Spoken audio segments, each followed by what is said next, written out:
You're listening to the 49 Carats Podcast, a 49ers Goldmine production with Stephanie Sanchez.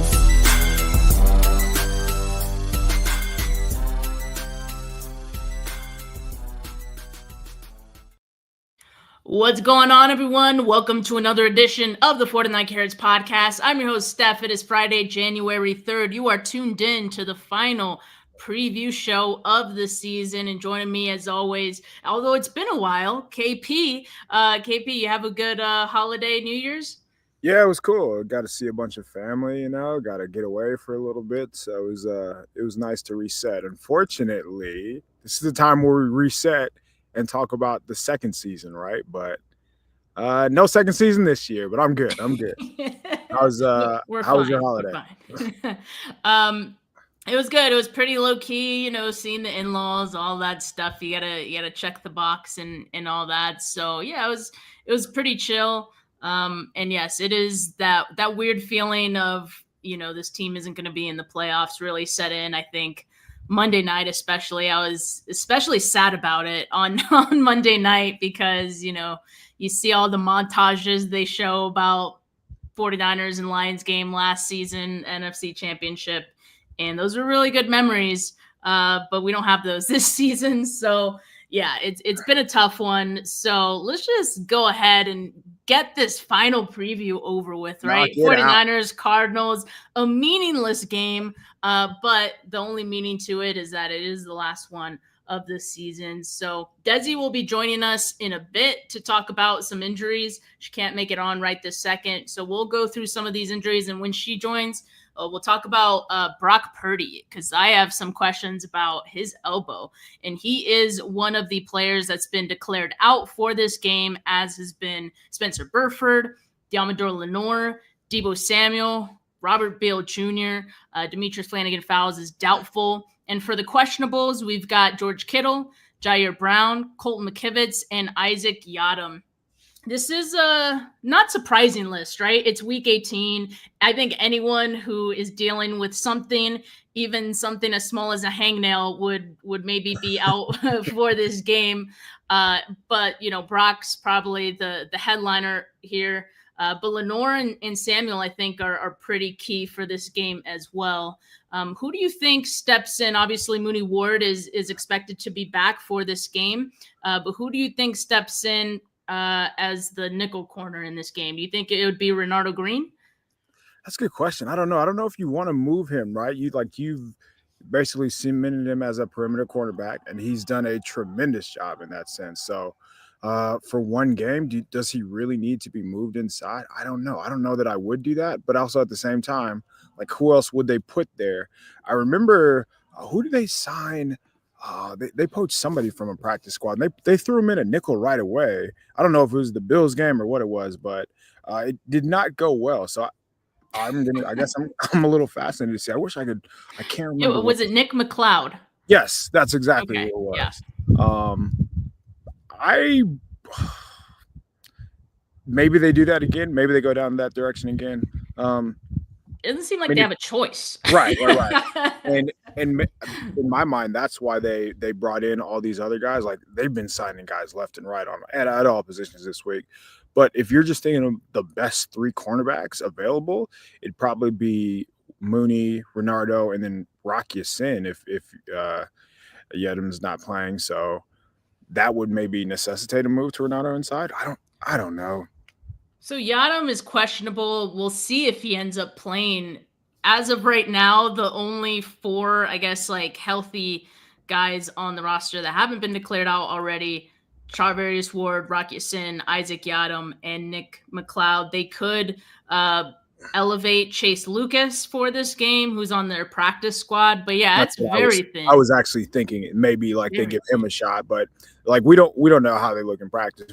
If I'm Mooney, man, I'm not playing in this game. And that's when I look at Lenore, right? Why would Lenore play in this game? He has nothing to prove. He's actually had a really phenomenal year, I think. I think he deserves a lot of credit for how he performed. I think he earned his extension. Deebo, what's the point of Deebo sitting up for this game? So you go down the list and you look at the injury report and you're like, nope, all good. These guys are meeting with Kyle all the time. Deebo walks into Kyle's office. Kyle, you want to play? And all right, you're good. Like that, Yeah. I assume that's how these conversations are going because it's so meaningless, as you said. But yeah, to the slot cornerback, I don't know that it really matters, but I would assume it's either going to be McLeod or obviously if Yidim's out, it'll be one of these other guys, these new guys that they're signing. But it's also a time, like we said, to throw somebody in who hasn't been in there. So maybe that is an opportunity for Chase Lucas. Yeah. And as far as corners, like they're thin, wide receiver, they got a little more bodies there. They still have Jawan Jennings. They still have Ricky Pearsall. I think those two will start, as will probably Chris Conley in this game. And then, hopefully we see more of Jacob Cowing. If there's going to be any game this season where we see more of Cowing, it has to be this one, right? And it's in Arizona where he played in college. So Yeah. are you kind of expecting this be the Cowing breakout game? Well, why didn't it happen last week, right? Because last week was just equally made a mistake. Yeah, that is true. That is Honestly, true. Mistake. Yeah, and actually, I don't know that we saw him after that. Now that I think about it, because he did play early and he played 5 snaps in total. And to be fair, he played 8 snaps the week before, so he's been getting a little run outside of punt returner. But yeah, once you make that, and it wasn't just like a minimal mistake, right? It took a big play off the board. So Kyle just pissed off about that and probably, hey, welcome to the doghouse, kid. But yeah, like you got, especially if Debo's not going to play, or with knowing that Debo's not going to play, like let Cowing play that role. We don't need to see Chris Conley play that role. We don't need to see these other vets. Roll with Ricky Pearsall, roll with Jacob Cowing, roll with Jawan Jennings, of course, and let that be your core, because that's going to be your core moving forward. See what they can do. Yeah, I definitely agree. I think with Debo being out, you're kind of forced to give Cowing some snaps, even if he does make some mistakes. Just let him play through it at this point. As far as the Cardinals, they don't have as many guys out for this one. You got their kicker, Matt Prater, out, and just a number of questionable players. Linebacker Jackson Barton. Their starting corner, Sean Murphy-Buntings, with the toe injury. That's a big one. And then 2 that I think got added on late in the week for them, Mac Wilson Sr., their linebacker, and their other wide receiver, Michael Wilson. So this feels not notable, but I think as far as the 49ers injuries, any of those potentially offsetting, I think right now the Cardinals maybe going into this one with their wide receivers a little healthier than the 49ers corners on the other hand. So that could have some implications for some of these matchups. So let's talk about, just some of that in a bit. But, before we get into that, I do also want to point this out, right? We're talking about the fact that it's week 18, meaningless game for both teams. And everyone, I've seen so many people say, why don't you just rest all the starters? Numerically, you can't actually do that even if you wanted to. And so Kyle explains that here. He says, quote, rosters aren't built like that. You get to sit 5 to 7 guys. You can sit 7 if you bring up 2 practice squad guys. You don't just sit there and tell every guy who is a veteran he's going to be the backup and play special teams, end quote. So yeah, I mean, and, some guys want to play, like Fred Warner, for example, Nick Bosa, and some guys maybe who are dealing with a little something, maybe they say like you said, maybe they're talking to Kyle in the office and they're like, yeah, no, I think I'm not going to go out there and risk it. And they'll be like, okay, cool. We'll figure it out. But, realistically can't do that for every starting position. So I just want to remind people of that. And this is, Fred's quote from last week talking about, there's an integrity to the game. And that's why, he feels like he's expected to be out there. He expects himself to be out there. So that's why, some guys are going to continue to play regardless. And you just hope that they get through this final game with no bumps and bruises or anything long-term that could impact their 2025. But yeah, just one more to go. Let's take a look at the Cardinals offense here. So we talked about the fact Michael Wilson, one of their starting wide receivers, questionable for this game. Now they have their rookie sensation, Marvin Harrison Jr., who's been pretty good as of late. I know it was a slow start for him, and I think connecting with Kyler Murray and getting involvement in this Cardinals offense, but I think they're on a pretty good note now. And, he's a featured part of the offense, as is, of course, Trey McBride. Now, the big difference between this game and the last time the 49ers played is the running back position. James Conner, who I think is so underrated as a running back, he's on IR, as is their rookie second string running back, Trey Benson. So you have Michael Carter, who, they've activated recently from their practice squad, former Jets running back Michael Carter. He's going to be making the start in this game. And I believe he started last week against the Rams as well. So I think that's kind of notable on the Cardinals front for their offense. Yeah, Carter's more of a third down kind of back, so like that does help. I would like looking at this through the 49ers lens, and obviously it's more than what you quote unquote practice, right? It's more than a scrimmage, but why not let Renardo Green travel with Marvin Harrison and get him that kind of experience? Why not match him up against one of the best or projected to be one of the best rookie wide receivers coming out? So I think that would be a great experience for Renardo in this situation. But looking across, like they love Dortch. Dortch is usually heavily involved. So that'd be another time. Like, hey, if you want to get him some slot reps, that would make sense. And Dortch is like a great person to go against in that sense. So I'm trying to think like what can the 49ers get out of this? Obviously, Leonard Floyd is going to play a full participant in practice. You mentioned Nick Bosa. So the defensive ends, like they're going to get over on the tackles, so it should present some opportunities for the secondary. Yeah, I do agree. And look, as far as an unfavorable matchup for the 49ers, I have Kyler Murray, but I think it's with the caveat of it's because Kyler Murray athletically is always a threat. There are ways to stop him and limit him, and certainly this season, teams have found ways to limit his impact. Even last week against the Rams, another division opponent, they only scored 1 touchdown, 9 total points in that game. So there are ways to do it. What I've seen is that Kyler's very susceptible to the blitz, right? Which the 49ers, I think, do the third least yes. as any team. So do you expect that to change in this game, just knowing that Kyler struggles with it? Or do you think Nick Sorensen sticks with the safe route? I don't know if Sorensen knows any other way. So I would assume we're going to see just what he's been doing most of the season, right? And that has been sending 4 rushers. So according to like the data that I use, the 49ers blitz at 17.2% of the time. That is the second lowest in the NFL.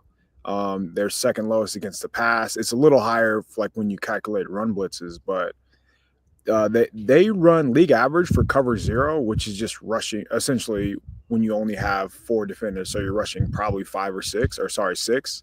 They have run cover 0 1.9% of the time this year, which tells you they're not blitzing extra defenders in any shape or form. What makes matters worse is like league average is around 5%. So they're just not being aggressive at all. And when you look around the league, when you look around what other teams are doing, Aaron Glenn, for example, the Lions, great example. Like they don't have the results, but they are going down swinging. I would much rather go down swinging, knowing that, hey, if I give it like, if I'm going to lose, it's not going to be because I'm sitting on my hands. I'm going to be aggressive. I'm going to blitz from here. I'm going to rely on my secondary, which is actually good for a change, which is, I think that's the most confusing part watching the 49ers defense, especially against the Lions. Yes, they have a very good offensive line, one of the best offensive lines in the NFL, but why not speed him up? Why not heat Goff up? Why not put pressure on him to see what kind of mistakes he makes? But he never had to face that. So why would that be any different in week 18 if it hasn't been any different from weeks 1 through 17? I remember talking about it the first month of the season. Sorensen started to creep up his blitz rate from weeks 1 through 4, but for whatever reason changed against the Cardinals game. And then from there, it just never really went any different from there. But his Kyler against the 49ers historically has not been very good. He's never thrown for over 250 yards against his team. He averages 216 yards. I think it's like 6 or 7 games, but like he makes a highlight play here and there, but they've actually done a really good job of containing him. I say that, and most people remember the last time they played, and Kyler gets out of the back door and is running for 50, 60 yards. But that's an outlier play, right? Like, that's not how it's been over the course of like multiple games. So yeah, I guess it'll be interesting to see if Sorensen changes it up. Like, why not, right? It's the last game, meaningless. Empty the buckets. Show Shanahan, hey, this is what I can do. Right? Because there's no guarantee that he returns, right? Yeah. I mean, at this point, I don't think there is, but does that make him kind of go into a shell and just do what he's been doing all season? That's kind of what I'm wondering. I agree. I do wish he would be a little more aggressive in this game, especially with Kyler struggling against the blitz. I think you got to do that. In week 5 against the Niners, Kyler Murray, just 195 passing yards, a passing touchdown, an interception. But yeah, on the ground, he had the 83 rushing yards, 1 rushing touchdown. He also had a fumble too. So we'll see if the 49ers can actually generate some turnovers in this game like they did back in week 5. That has definitely been something lacking for this 49ers defense. And you got to watch out for the scrambles. His scramble rate, 7.3% this season. To put that into perspective, that's still lower than Brock Purdy's this season. So he's not scrambling as much as you would think, but obviously his legs always definitely a threat. Now, I want to bring Desi into the picture here. What's going on, Desi? Hi, guys. Happy New Year. Happy New Year. Happy New Year. Hope you had a great one. Oops. It was nice and quiet. Good. Now, the reason that I wanted to have you on mostly today, I mean, you're always on for these Friday previews, but really the biggest question in this final, week of the season is Brock Purdy, a guy that's not playing and with the elbow injury. And I texted you last week or Monday night in somewhat of a concern over his elbow. And I think, the initial reaction for a lot of people was similar and about the same. The 49ers since then have kind of alleviated those concerns, but you did as well, Desi. So why don't you tell us a little bit about, Purdy's injury and why we shouldn't be very concerned about it long term? Yeah, so apparently, what happened was in getting the sack, the face mask of the player hit his elbow, and then we saw that he wasn't able to throw, right? He tried to attempt on the sideline. We all had total PTSD moment. We were stressed out because we saw this in the NFC Championship game against the Eagles a couple years ago when he initially injured his UCL. Well, really what happens with UCL reconstructions or UCL repairs is in order to do that, you have a nerve called the ulnar nerve, and that sits in the groove in the elbow. It's also your funny bone, if you will. So when you hit your funny bone, you hit that ulnar nerve. And if you hit it good enough, you can feel like numbness and tingling in your hands. It's like one of those moments you probably say a couple of fun words because it hurts really bad, right? Well, when they do the surgery, they take the nerve out of that groove in order to get to the repair, and they do the repair. And surgeons generally don't put the nerve back, because if they do put that nerve back into the groove, it can, what we call sublux, it can pop back out of the groove. And a nerve popping in and out of a groove is certainly painful. So they leave it out. And so now it's a little bit more exposed and a little bit more open to getting dinged in a different area. So, it's kind of just sitting out there. That face mask hit right on it, and it probably really just gave it a stinger. And that's what we saw. So thankfully should be okay, shouldn't be a problem. For those who followed me, I think I was pretty open about the fact that my son had this surgery, had a repair. I called it the Brock Purdy. It was exactly the same surgery. And that's the last residual thing that's bugging him the most, is that ulnar nerve. It definitely gets to him here and there. And his repair was in August. So he's about, 5 months out almost. So I think he'll be okay. That is definitely good to hear. And, Matt Barrows also just shortly ago tweeted that Kyle Shanahan said if Sunday were not the finale, the 49ers would have tested the elbow to see if he could play. So, yeah, it definitely seems like they're just taking the cautionary route, given it being the last week of the season, given it being a meaningless game. So, all right, that's good to know on Purdy and his elbow, because as we enter this offseason, there's going to be a lot of questions about his contract and, how that elbow is going to hold up. So it shouldn't be a concern.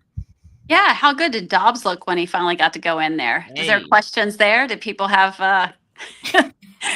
comments? I'd bring Dobbs back as the backup, but that's just me. I like Dobbs, but Dobbs revenge game this weekend, baby. Revenge game, exactly. I'm here for it.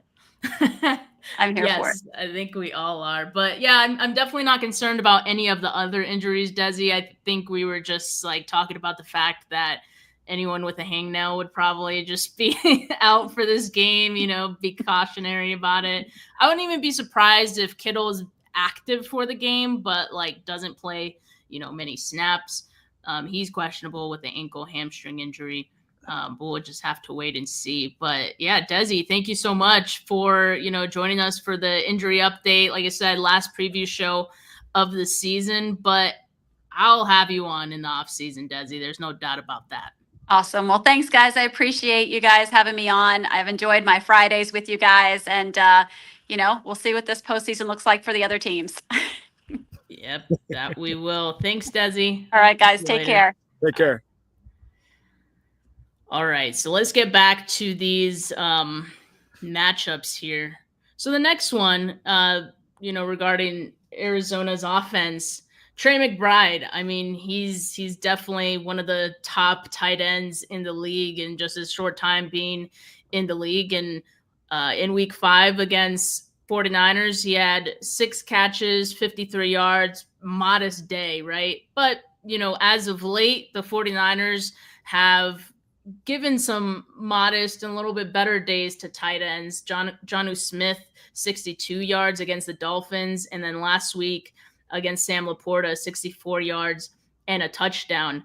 As far as the touchdown department, I don't know if that's something that we have to worry about with Trey McBride. He barely scored his first touchdown last week against the Rams. That was the Cardinals' only touchdown last week, as I mentioned. So I'm not sure we got to worry about that. But with D. Winters in the fold, him just being a lesser experienced player than maybe Fred, I think they'll try to get him lined up with McBride in some matchups and just see how he does. I think Winters has been not bad. He's been pretty good in coverage as well. And so, I don't think it's something to worry about too much. But as far as volume goes and targeting him, I do think that's something that's going to be on the table for Arizona. Oh, yeah, McBride is their offense, honestly. I guess when they're rolling, when they really want to move the ball, I think they just Kyler looks for McBride. Against the Rams, last 4th down, right? Their season's on the line. They went to McBride at the goal line.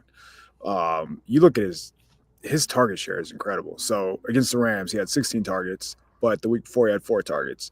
The 4 weeks before, 10 targets, 14 targets, 12 targets, 15 targets. So they are spamming him, force feeding him the ball. The good news is the 49ers linebackers, since D. Winters has been playing, they've been quite good. But all season, they've only allowed the 5th fewest passes, I guess 5th fewest receptions to tight ends, and they've allowed the 8th fewest yards. And you mentioned D. Winters. He has been a big reason why. He just doesn't allow guys to get separation. He doesn't allow guys to kind of cross the space, I guess. He can run with anybody. Yes, who knew that matters? Speed matters when you're talking about coverage. But he was targeted. He's only been targeted just in total since depending on how you look at it, how you want to say the snap share with Devontae Campbell, but he hasn't even been targeted more than 10 times over the course of this season. But in the past few games when he's been playing a lot, the Dolphins, twice he was targeted, only gave up 1 reception for 5 yards. He gave up a big one last week, but still, he's primarily in position. Just a big fan of D. Winters' game. I think he can limit McBride. I that's a guy who can run with McBride. So it'll be a really interesting matchup. That week 5 stat, none of that was against Winters. So yeah, if I'm going to bank on the 49ers doing what they do well, they've always predominantly done a very good job of taking away tight ends and defending the middle of the field. Largely that was just because of Fred Warner, but now with Winters in the fold as of late anyway, they've done a really good job.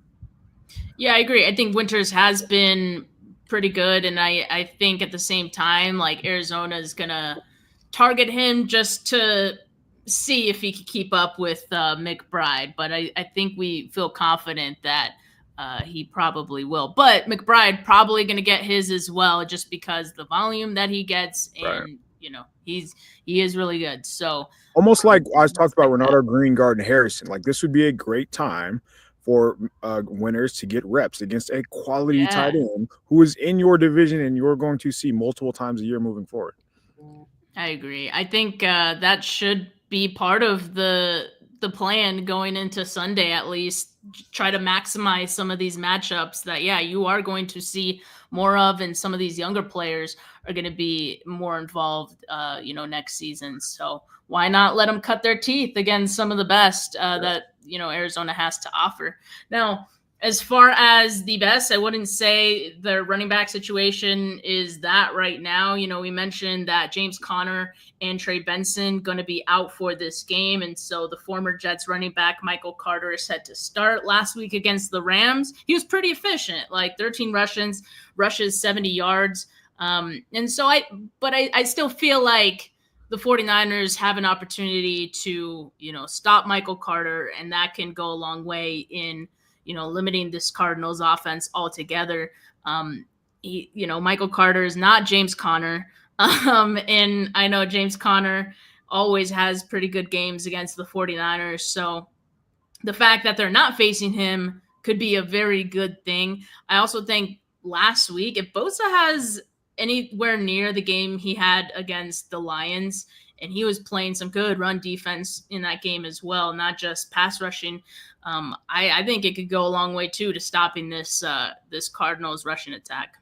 Yeah, there's no doubt about it. I think when Bosa was out for all that time, a lot of people just thought about, they're like, we're missing the pass rush, right? We're missing like what he's doing to the quarterback, but he legitimately is worth he's worth a possession or two, honestly, just for a tackle for loss or just for blowing up a run play and making the running back cut another way. And now it's 2nd and 12, and now you force a punt. So like he does so much against the run. I'm actually kind of surprised that I'd go as far to say he's underrated against the run, but he's unquestionably their best run defender. 49ers get to go from Jahmyr Gibbs to Michael Carter. That is quite the downgrade in that sense, as far as talent-wise goes. Like I said, like Carter, he had a productive week against the Rams, but I think the Rams were doing everything they could to kind of take away like the other targets that we were talking about, and not so like, hey, if you're going to beat us, you're going to be able to run the ball. Watching the 49ers defensive line with Nick Bosa in the fold and how they stop the run is just night and day. And again, that's easy to ignore what happened last week, but I thought that was just more poor tackling once they got past the line of scrimmage as it was.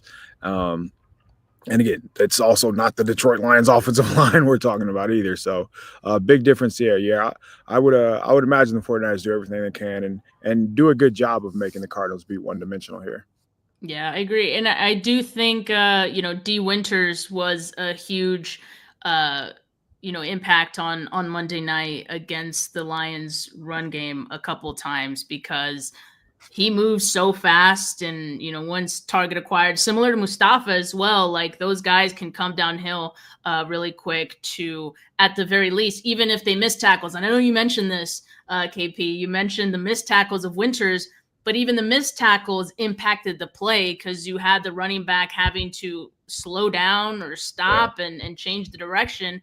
And it made it easier for someone else to get the cleanup tackle. So I think both of those guys are going to be important this week as well. So looking forward to seeing more of them, because they've shown some good things this season too. All right, let's take a look at the Cardinals defense. So some mainstays here like Budda Baker. We mentioned Mack Wilson, one of their linebackers. He's questionable for this game, so we'll see if he ends up playing in this one. As is Sean Murphy-Bunting, also questionable, so we'll see there. I think their best corner is their nickel corner, Garrett Williams. Certainly on the outside, though, they are a little bit more vulnerable. They got some guys on the defensive line. Like I did like Darius Robinson coming out, and then Zaven Collins has been pretty consistent for them too. But I still feel like the 49ers should be able to move the ball against this Cardinals defense. So just based on draft status, Starling Thomas, undrafted free agent 2023 out of UAB. Ricky Pearsall, first round wide receiver out of the University of Florida. So we have SEC, first round wide receiver who has been going off. Who would have known? Who would have guessed that throwing the ball to your first round wide receiver would lead to good things? So I thought, aside from his production, you saw Pearsall play 22 snaps in the slot last week, and he played 23 snaps out wide. So he's versatile, right? He can play in and out, and that's going to go a long way in what the 49ers offense is able to do, not just with him, but with multiple guys, right? They can shuffle in him, Jennings, and Ayuk when he gets healthy. But I think Pearsall is going to take advantage of both these perimeter corners. I thought last week was the first time he ran like out breaking routes, so that was a good sign. I don't know what they're expecting with Dobbs. Obviously, his accuracy is not the same as Purdy, so maybe they're not going to be able to run the full route tree. But I think the 49ers should have plenty of success through the air because of the mismatches that they have, at wide receiver with Pearsall and Jennings going up against these, again, like the young, inexperienced secondary from the Cardinals. So I like Dobbs in this game. I like Dobbs. I'm glad that Kyle Shanahan made the decision to make him the starting quarterback this week over Brandon Allen, given that Purdy was going to be out. In just like 5 snaps last week, he was 3 of 4, 35 yards. The 49ers also ended up scoring on, within those snaps. And I can't help but think and be reminded that every time that he was on the field, well, not every time he was on the field, but every preseason game, he scored at least 1 touchdown, whether it was a passing touchdown or a rushing touchdown. I can't say the same about Brandon Allen. Sorry, Brandon Allen, you're catching strays on this show. Like, stop. He's already down. But but I don't know. I like Dobbs, and we talk about the revenge game. I think this could be an interesting one. Like, last season started 8 games with the Cardinals. And I think Dobbs is best in small spurts, right? Like the best way to put it. Seriously, the best way to describe Josh Dobbs. You do not want him to start for 6-7 games. Exactly. But if you can get him, for example, if Brock Purdy was hurt against the Green Bay Packers and you needed a quarterback in a 1-game sample size, throw out a guy who can scramble a little bit, who can make plays off structure, out of schedule, and give your guys a chance to make a play. What I took from Shanahan naming, well, he said Dobbs was going to start without saying it the day before when he said on the conference call, he said that it'll be relied on a scrambler. Like, we're going to need a scrambler. Okay, I wonder who you're talking about. My takeaway was, they're going to have a chance to get Juwan Jennings over or over 1,000 because he has 923 right now. As many people know, Dobbs, Jennings, college teammates at Tennessee. For the first 3 seasons, look at this segue. We're on the same wavelength always. Love this. So first 3 seasons, Juwan Jennings, 963 receiving yards. This year he has 923. Like, if there's ever a quarterback to get you over 1,000, it's going to be the dude you went to college with, right? So we're talking about the undrafted free agents on the Cardinals secondary. This is it. Like, Jennings is a guy that can make you like, he's done it against the best cornerbacks in the NFL, and that's on like 3rd downs when everybody knew it was a passing situation. So I hope this is a game, and I know I just talked about Pearsall going up, just having a game. I hope this is a game where Jennings has like 10 targets, man. Like, go out of your way to get him over 1,000. I'm sure he has some kind of clause in his contract where like the escalators go off if he goes over 1,000. So, man, throw him the ball every other play if you have to. Yeah, I love this. I love Juwan Jennings, being able to go out with a bang. There's been so many games this season where he's had good games and like the 49ers end up losing, right? Like, I feel like this one could be different. He has a lot of involvement, not just could the 49ers win, but also, what better way to get over the hump of 1,000 yards. So I think this is big for him. And yes, the fact that he could do it with Dobbs, I think, probably means a little bit more, just the fact that they played in college. So looking at Arizona's corners, Sean Murphy Bunting, who's questionable again, he's allowed the highest completion percentage in his coverage among corners who have played at least 50% of their team snaps. So he's allowing 72.9% completion percentage. So that's a good sign too, right? Like let's get Juwan Jennings matched up against Murphy Bunting. I already mentioned their nickel corner is pretty good. So maybe this is a game where Jennings does most of his damage on the outside. They also have Starling Thomas, who's allowed the 20th highest yards per reception, 13 yards per reception among corners. So, there's opportunity there. Aside from that connection between Dobbs and Jennings, I think the matchup lends itself well to Jennings being able to get over 77 yards. I would say, I wouldn't even be surprised if it's in the first half, KP.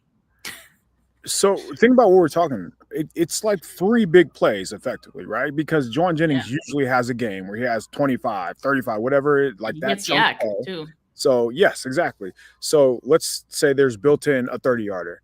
And then you have the 15-yard, because he basically averages like 13, 15 yards of reception as it is. So, okay, you have a couple more catches. That gets us to 60. And now just need 17 yards. That's the second half. So I would be shocked if he doesn't go over this number. You would imagine his play caller, his quarterback, and like the offense in general knows what they have, what they need going in. No Debo. Kittle's questionable right now. If I'm Shanahan, I'm putting Kittle on ice. Doesn't need to do anything. And again, unless I don't know there about the contract, right? If there are any yards that he needs to hit, it seems like Kittle has done pretty much everything as it is for them he already hit 1,000. Right. So I think he's good there. So why not just lean on Jennings, man? I think it should be the Jennings and Pearsall show and Sprinkle and Cowing, but the former two should be the headliners. Yeah, definitely agree. So I am predicting a 49ers win in this game, KP. I believe my prediction was 19-17. Oh, stinker. Oh, you think so?